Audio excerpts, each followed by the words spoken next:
Hey everybody, welcome back to Furniture Flipping Teacher. I'm Lauren, and in this video, we are going to be taking this 80s style furniture and giving it a much needed modern update, all with my Craig tools. Let's get started.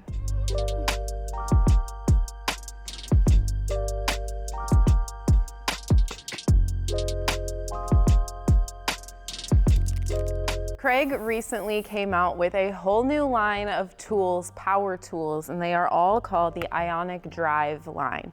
They all are powered by the 20-volt batteries, and they slide right on and off just like so. This is the impact driver. I am going to go ahead and remove all of the hardware with this, and it's really neat because you're able to change the torque on it. So I'm gonna put this at a level 1 here because we don't need a lot of power to take off the hardware.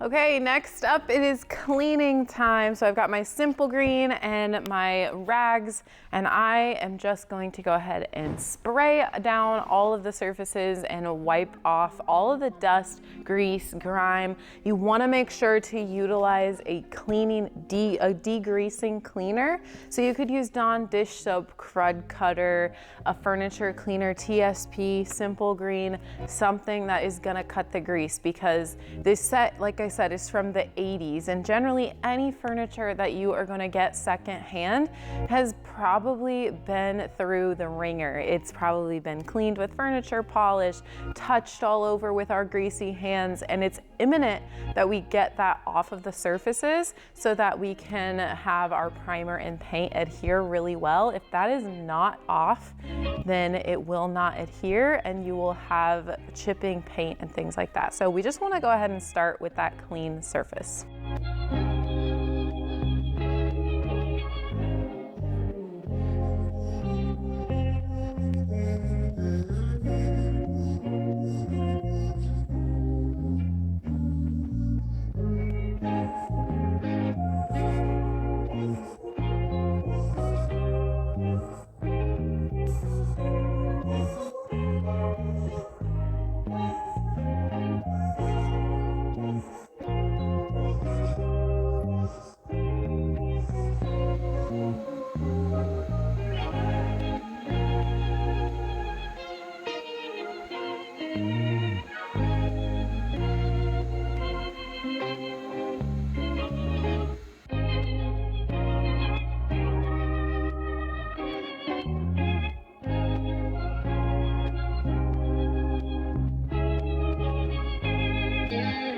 All right, hardware filling time. So between taking the hardware out and cleaning, we're in about only at an hour, so not too shabby.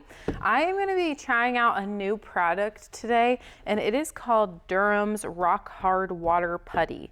So basically there is a powder form inside this can, and then you mix it with water, and then it's supposed to dry rock hard. So I'm gonna try to fill my hardware holes with this putty, and I'll let you know what I think after using it here for the first time. This is quite a big bucket here, but it says like about 3 parts powder to 1 part water. I'm probably not gonna measure a ton, but I do need to get a little scoop for this. Okay, so I mean, I think it says it dries pretty quick. So I think I'm just gonna start with a 1/4 cup and see kind of what we come out with just that amount. And then we'll add a little bit of water, start to mix it up and see kind of what happens. Maybe I added too much water, so let's add some powder. This feels like a little bit of a cake battery substance. I'm gonna add a little more powder. I feel like it needs to be a little harder. I feel like this stuff would also be really good for like grain filling. too, because you can kind of make it any consistency you want. So instead of watering down regular wood filler, you could just add more water to this and make it into like a green filler. I feel like this is a pretty good consistency.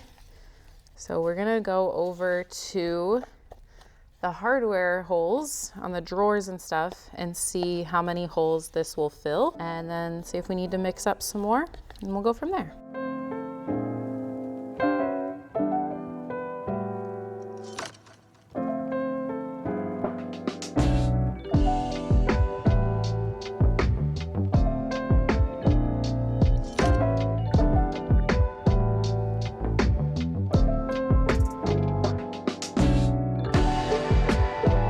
So overall, I think I like it so far. Obviously, I have to wait until it dries. I sand it down, prime and things, and see if there's any like evidence of the hardware holes, because Bondo does not shrink down at all. And sometimes other wood fillers, especially water-based ones, may shrink down. This says no shrinking. So we'll see. It may take a couple of rounds of this. I'm not sure how long it's gonna take to dry. This is still like pretty wet. And so like it says that it dries quick, but definitely does not harden as quick as Bondo. So you can work with a little bit more. I probably made just like a little bit too much, but it's really hard to gauge when you don't know how much it's gonna take up. So maybe I'll go around and see if there's any other dents and dings. Otherwise, I guess this is just trash. So we'll come back to sand those here in just a little bit. But in the meantime, we're gonna get some more things done, and I'm gonna show you the next Craig tool that we're gonna use on this project. So before I show you the next Craig tool, I am going to be basically using them to modify the bases on these. They just right now have this little like kind of indent, so like basically where your foot goes to, it's kind of like a kick plate, and then it's all, the whole side panel is one piece. And so this front panel is actually just screwed in, and so I'm gonna go ahead and take that off, and then we are going to need to cut this off of each side of each piece. So there will be about 8 different cuts that we need to make, and this thing comes off by just unscrewing a few screws. So we're going to use the Craig impact driver again to unscrew these screws.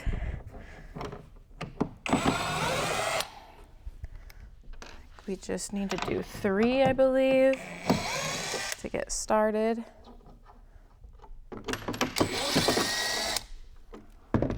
And then this should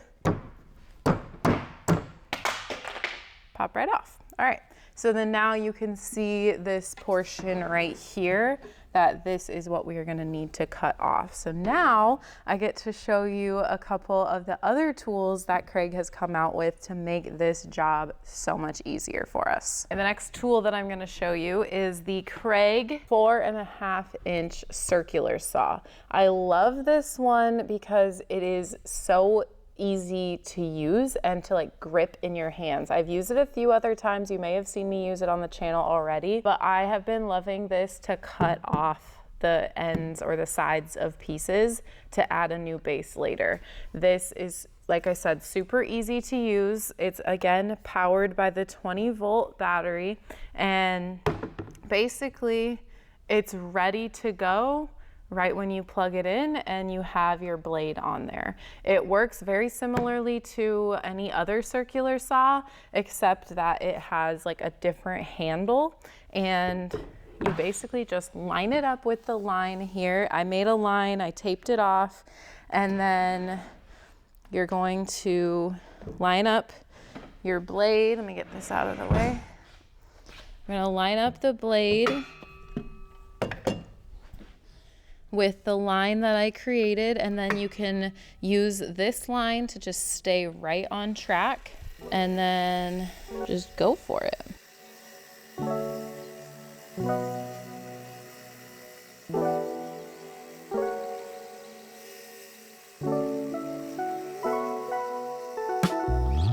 right, and just like that, that side piece is off, and we've got a straight cut all the way across. Now we're gonna flip it over and we're gonna do the exact same cut. And as you can see here, I do need to cut this part off. It's glued on there pretty good, so I'm just gonna go ahead and use this to do that same thing. So I also forgot to mention that this has a little pipe, if you will, that it can be connected to the vacuum, and then once you turn the vacuum on, it will suck up most of the sawdust to kind of help eliminate the mess. I forgot to do it on that first cut, but I'm gonna showcase it right now. And so I'm gonna flip the vacuum on and we're gonna cut this next piece. Yeah, so that definitely mitigated a lot of the sawdust. There's still gonna be some, of course, but it pretty much all went up into my vacuum, which was great. Okay, now we are gonna move on to yet another nightstand.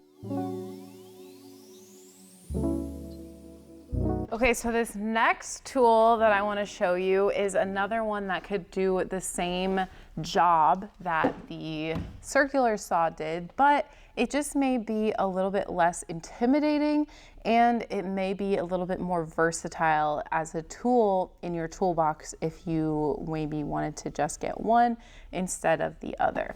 So this is a jigsaw, but it is a barrel jigsaw, and it is really, it fits in your hand so well. It also has a spot that you can connect the vacuum to, but basically all you do is you turn it on and then you follow your line across, and it essentially cuts your wood just like that. It's really the best option for cutting curves and things like that. So if you're cutting curves at all, this jigsaw would be perfect for that. It is, again, powered by the 20-volt battery, and it just kind of glides across the surface, and it's like a little bit easier to control, I think.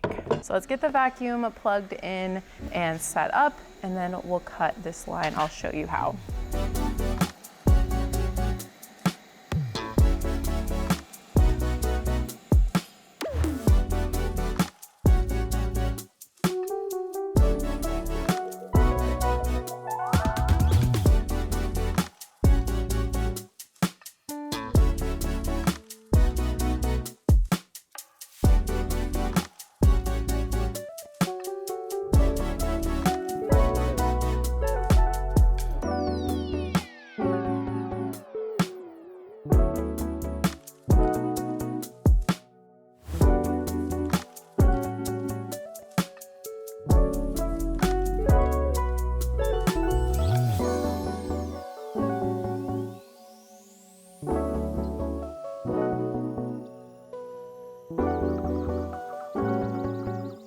All right, the next tool that I am excited to show you, which again, I have used in previous videos, but it is the orbital sander. This is a perfect little portable sander that is also powered by the 20-volt battery, super easy to detach and then plug in to get another charge. And then it also, all of their batteries have the lights where you can click the button and see how much charge it has left, so you know exactly when it needs to be charged. But anyway, I am going to be using a 120 grit on this orbital sander, and I am going to go ahead and sand back all of the hardware holes that I filled in earlier with the Durham's water putty. It seems like it is all dried up and very hard, so we are going to see how well this holds up, see if we need to do another round or not, and we'll go from there. All right, it seems to me that they are very well filled and hardened and not shrinking down so far. So I'm honestly really impressed. And that huge bucket of powder is only like $10. So I'll link it down below. I think so far it has definitely passed my test. So I'm gonna continue on. I've got 4 more drawers to sand off, and then I'm also going to move into the scuff sanding phase.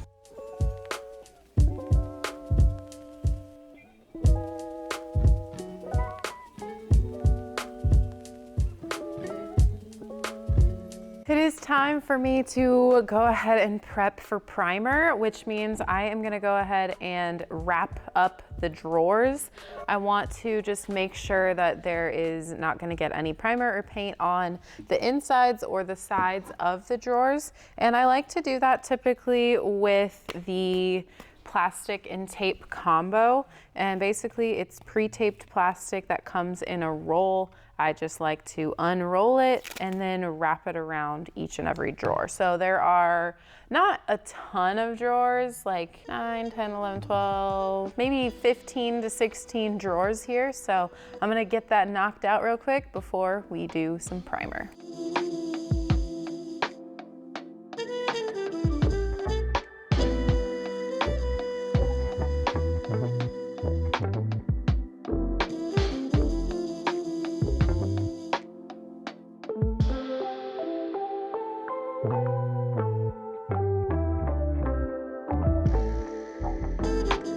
I'm ready to prime. I've got my Wagner Flexio 5000 all loaded up with my Bin Advanced primer in gray. And I'm just gonna go ahead and put the first coat on everything. I went ahead and taped off just the inside of this armoire doohickey that's going on. I don't want to get any paint where the shelving goes, so I taped that off and the paint won't go in there. But I'm just going to continue rotating my pieces out of the spray booth and get everything primed.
Of course, it took me a while to decide on the color for this set, but ultimately I decided to switch things up a little bit, not go with black, and we are going to be painting Hampton Olive. This is also from the Dixie Belle Silk Paint line, one of my favorite lines of paint. It just sprays so nicely and gives a great finish. But basically, I'm going to be straining it into my Wagner Flexio 5000 and adding some water to it along with some Floetrol. And I add this pretty much to all of my paint, but it is basically just a paint additive that helps your paint stay a little bit wetter longer because it helps it self-level really well. This has a self-leveling agent in it, but this just helps it that much better. It especially works if you're in warmer or cooler climates.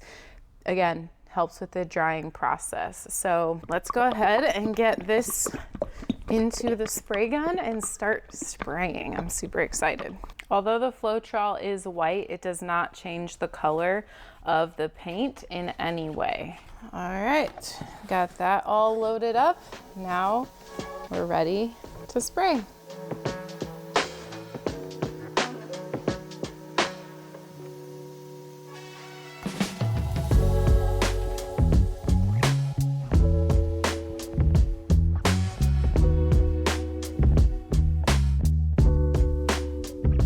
I went ahead and put some tape and some markings for all of the hardware holes that I need to drill. I just decided that I'm gonna go with one knob on each drawer. So we're gonna be drilling about maybe like 12 holes or so. And I've got my Craig drill to do so. So you want to have a drill bit that is just a little bit bigger than the screw of the hardware that you're using. Generally, they're all about the same. So just make sure you choose a drill bit that is that same way around. It is time for coat number 2. These had pretty good coverage for coat 1, but I typically always, not even typically, I always do at least 2 coats.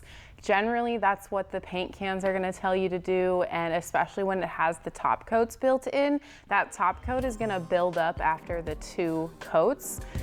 Just similarly to an actual top coat, you're gonna wanna do multiple layers.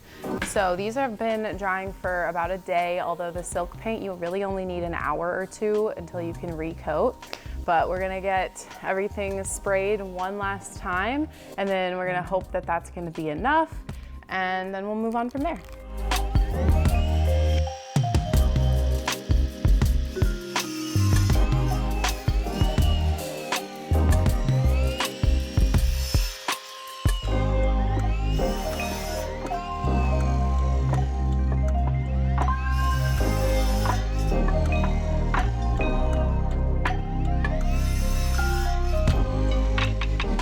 I got all of my wood pieces cut for my base. We needed 3 pieces of straight boards for each piece of furniture, and then 4 furniture legs. And then eventually they will all come together and make 4 different bases. So I wanted to try something different that I haven't really done before, and that is to stain the pieces of the bases before I actually assemble them. So I am going to do that really quick. But before I do the staining portion, I'm gonna go ahead and do the pocket holes because I don't want to mess up the stain in any way, and I don't know if making the pocket holes could potentially do that. So I am gonna show you a really cool new tool that came out very recently by Craig, and that is the Craig Ionic Drive Rebel. This is going to make creating pocket holes so much smoother, faster, and you don't even need a drill to do it. All you need is this machine right here. So let's dive in. So of course, with any new tool, you are going to want to check out the user manual because new tools, you never know what you're really getting into, but I have already looked over the user manual, and so I'll do a brief description on how to kind of get this going. Not the setup of the tool, but more so just how to start using it. So you're gonna want to attach your battery right here on the edge here. All of the tools are powered by this Blue Ion 20-volt battery. Some of them are 2 amp, some of them are 4 amp, some of them are 6 amp. It just depends on which one you've got. But we're just gonna go ahead and pop that right in here, like so. Click. And then this is ready to go. We've already got our pocket hole drill bit inside of the Rebel. So like I said, there's no need for an additional drill on this. I am going to begin with one of the smaller pieces so that I can kind of show you how this works. You are going to want to put your piece of wood underneath the Rebel. And then you're gonna just kind of line everything up. You're gonna hold down this handle right here and then push in this thumb button and pull the trigger under here. Once you pull the trigger and push the button, you're gonna take the handle in a downward motion toward you. It's gonna be a little loud, that's why I'm not saying anything, that's why I'm kind of explaining now. And then it will create that pocket hole right into the piece of wood that I've got right under here. So here we go. Hold the button, pull the trigger, and push down.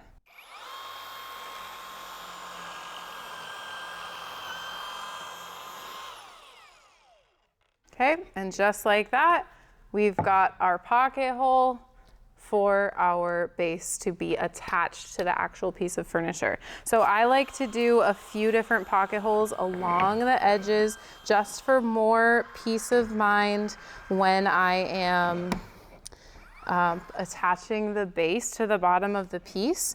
I like to have at least 4 to 6 on the shorter pieces and then even more pocket holes on the longer pieces. That way I know it is securely on there. Okay, there we go. We've got our 2 sets of 2 holes in the first piece. Now I'm just gonna do that in all the rest of the pieces, and then we'll be able to stain.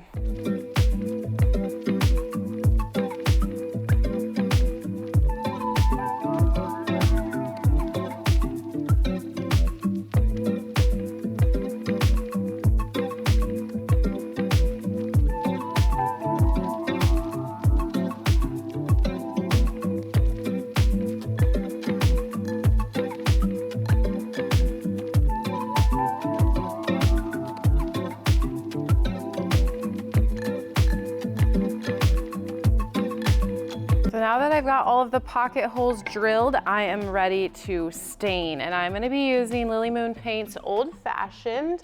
This is a water-based stain, has the top coat built in already, so kind of a one and done process unless you want to layer it. You can either layer different colors of the same stain, or you can layer the same color and make it a little bit darker as you continue putting layers on.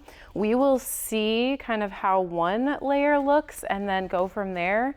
I'm thinking one will be plenty. I just want it to be a nice contrast between the green and the base being a little bit of a darker brown. So what I like to do is just kind of spray my piece, spray my little blue sponge here, and then make sure this is all shook up. Sometimes these bottles can clog up pretty easily, so I can just put some out on a little lid here, and then we'll just dip it in and it'll be just fine.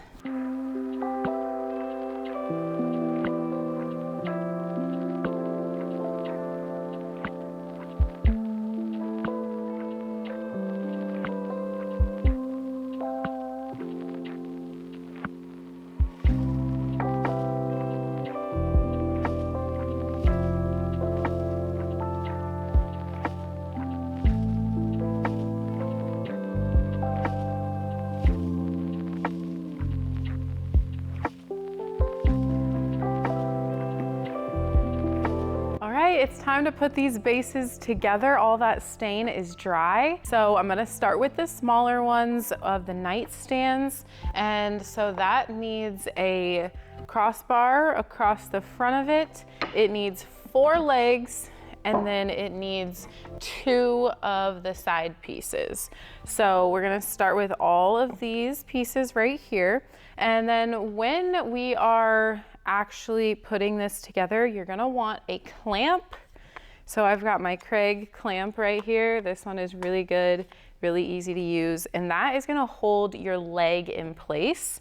And then you're gonna want your impact driver, and this is going to really give you enough torque to screw the pocket hole screws in. And like I said earlier, you can kind of adjust right here with what torque you want. So when I was removing the hardware, I had it at a 1 because I don't need a lot of strength in my drill.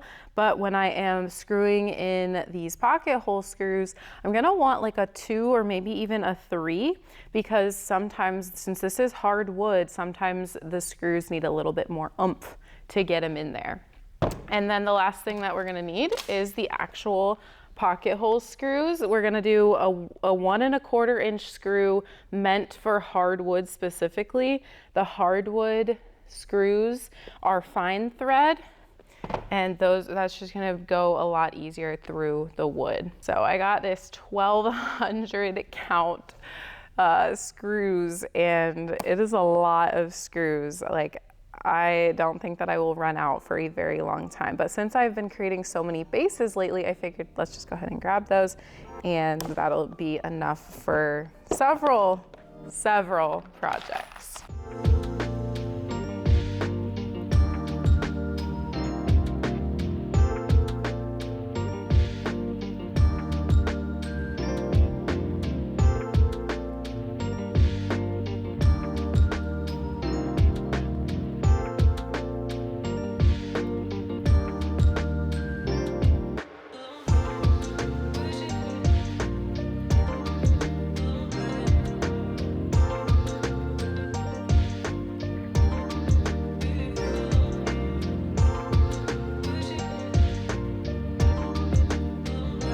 I am ready to start attaching these bases that I just made to the bottoms of each piece. So I'm gonna start with the 2 nightstands, and I'm just gonna make sure to line this up right where I measured for it. And then we'll be using the same pocket hole screws that I used to put the base together to attach it as well. So we'll be using these pocket holes right here to drill into the bottom of the nightstand.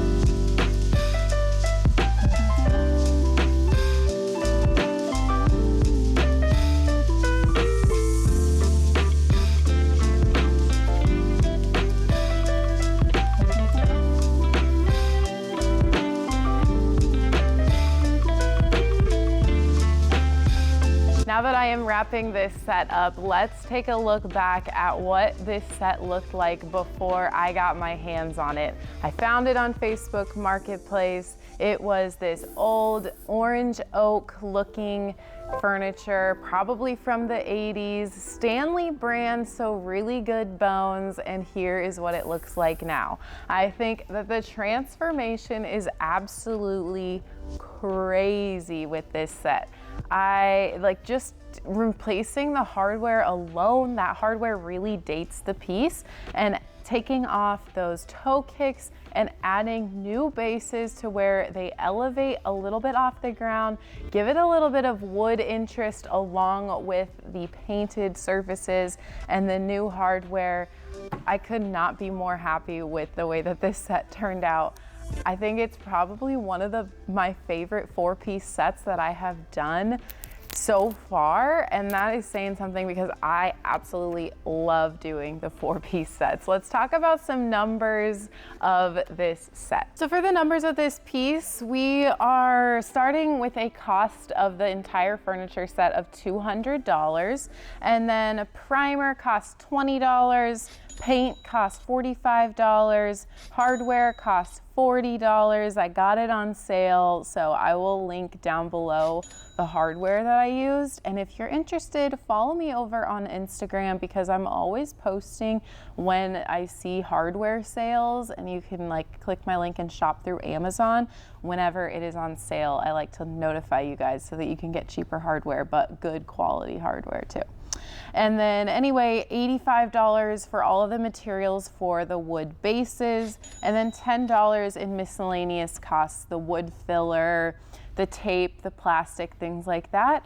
And so we are all in at $400 for this set, and I plan to list it around $1,850, which again, for this type of set, I don't think is too high. I'm still waiting on the 4-piece set that I did last week to sell, so stay tuned for the sale of that.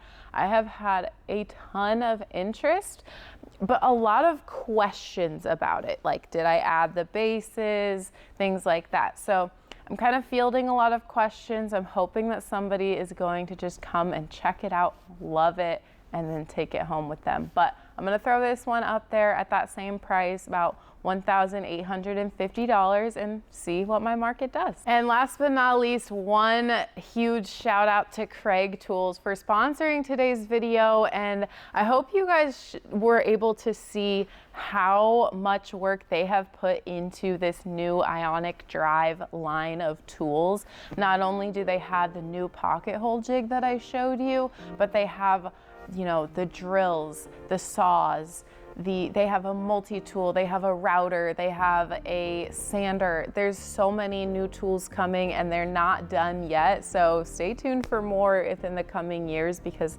they've got a lot of fun, exciting things coming, but I think that they're so beginner friendly. So if you're interested or if you need to invest in some tools, I will link all of the Craig tools down below in the description box below. If you have any questions about any of the tools, be sure and leave them down below in the comments as well. Thank you all so much for watching. I love to chat with you in the comments, and I'll see you on the flip side.